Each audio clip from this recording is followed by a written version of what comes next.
Hello and welcome to Sense and Sustainability. This is your podcast series for everything to do with sustainable supply chain management. I'm Sean McCarthy, a Director of Action Sustainability, and I'm going to talk today very briefly about definitions. What is sustainable procurement and how do we define it? I'd like to start by saying I hope this is the first and last podcast you ever listen to about defining sustainable procurement, because quite frankly, it's a bit boring and it's a waste of time. For the last 15, 20 years, I've sat in endless meetings, intellectually debating how we define this thing. And all the time we're doing that, we're not actually doing it. We're sitting around and thinking about it. So let me talk to you a little bit about the history of definitions of sustainable procurement. I'm going to talk a little bit about terminology, and then hopefully we're done, and hopefully you'll never have to think about this again. I was involved in the UK government Sustainable Procurement Task Force back in 2005. I think this was the first organisation of its kind where government wanted to get some advice from industry about how they can leverage more sustainability through their procurement activities. And it was a great group of people. It was chaired by Sir Neville Sims, who led the organisation and led the effort really well. And they came up with a report in 2006 called Procuring the Future. But they set off a subgroup to go away and try and come up with a definition for sustainable procurement. And this is what they came up with. This is not a joke, this is real, it's still in the report, you can still find it. Sustainable procurement is a process whereby organisations meet their needs for goods, services, works and utilities in a way that achieves value for money on a whole life basis in terms of generating benefits not only to the organisation, but also to society and the economy, whilst minimising damage to the environment. That trips off the tongue, doesn't it? That inspires you, that's easy to remember.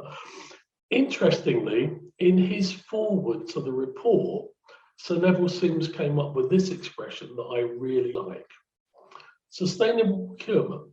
In other words, using procurement to support wider social, economic and environmental objectives in ways that offer real long-term benefits. I like that definition. It's short, it's inspirational, and it gets everything in. But the official definition in the paper was the very long one. Since 2006, lots has happened. We developed a sustainable procurement standard, BS 8903, the first of its kind, was developed in the UK and published in 2010. That used the same definition as the definition that the task force came up with. But then things moved on, and we had a steering committee to develop the ISO 2400 standard, as it became, which was published in 2017. Once again, we had a very long debate, this time from people from different countries and different cultures, about what we should call it. We came up with this definition: procurement that has the most positive environmental, social and economic impacts possible over the entire life cycle. If I'm perfectly honest, I like that definition less than the one that Neville Sims came up with, but it does get it all in. And we discussed a lot the terminology that we use here. So for instance, we talk about procurement. Now, procurement for me is all of the activities necessary to deliver a business outcome through a supply chain. It's not just the buying bit, it's not just selecting the most sustainable supplier. It's everything from definition of need through to actual fulfillment of a contract or delivery of goods. Very important that we understand that, and also disposal of goods. The standard also talks about over the entire life cycle. The life of a product or a service is very important, not just thinking about the initial purchase. And using environmental, social, economic impacts is very important, but we use the term positive, not the term negative. I think we're moving away now from talking about minimizing damage to the environment or reducing risk of things like unethical practices. We're talking about positive impacts. We're talking about making a positive difference. So I do actually quite like that definition. I think it works well, it's quite short, and it gets everything in. So moving on a little bit then to talk about terminology. I hear all sorts of terms being used: sustainable, green, CSR, corporate social responsibility, that is. The latest one, ESG, environmental and social governance. This is something that's used by the financial services sector.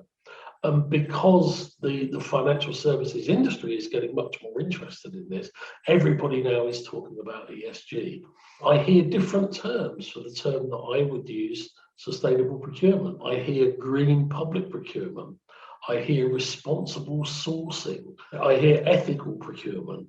Interestingly, CIPS, the Chartered Institute of Procurement and Supply, used the term sustainable and ethical. They obviously couldn't make up their mind which term to use, so they used both. Do you know what? It really doesn't matter. It doesn't matter what you call it. I work with clients all over the world, and I would recommend, because the standard says sustainable procurement, that's the term you should use. But if in their culture responsible procurement feels better because it would resonate more with their employees and their stakeholders, then say responsible procurement. If responsible sourcing is a better term to use, that's one that I hear quite a lot, then use that term. But don't be confused. Don't think these are different things. They're not. So don't worry too much about what you call it. Let's just get on with it. That wraps it up for me on this podcast series. Thank you very much for listening to me. Sense and Sustainability, your podcast for sustainable supply chain management.